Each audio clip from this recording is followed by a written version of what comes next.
is the Bible, the Toura, Zaboor and Injeel that is mentioned in the Quran. Meaning, Allah mentioned that Allah revealed Toura, Zaboor and Injeel.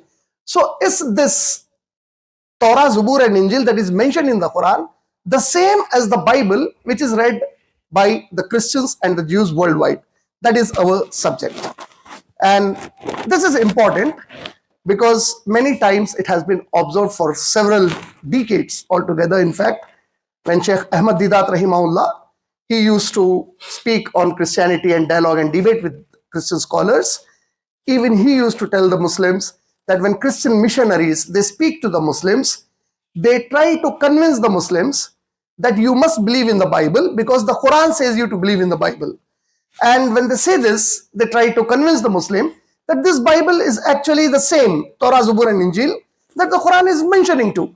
And we have been very unfortunately seeing that a lot of Muslims also, they say the Bible is the Torah, Zaboor and Injeel.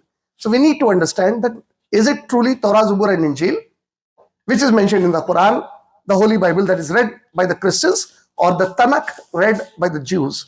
So just to understand this, and this is very important because once we understand how these scriptures were revealed and what exactly happened with them, and then how the Quran was revealed and how it was protected and preserved, that will make a great sense and increase our iman in the book of Allah subhanahu wa ta'ala, inshallah.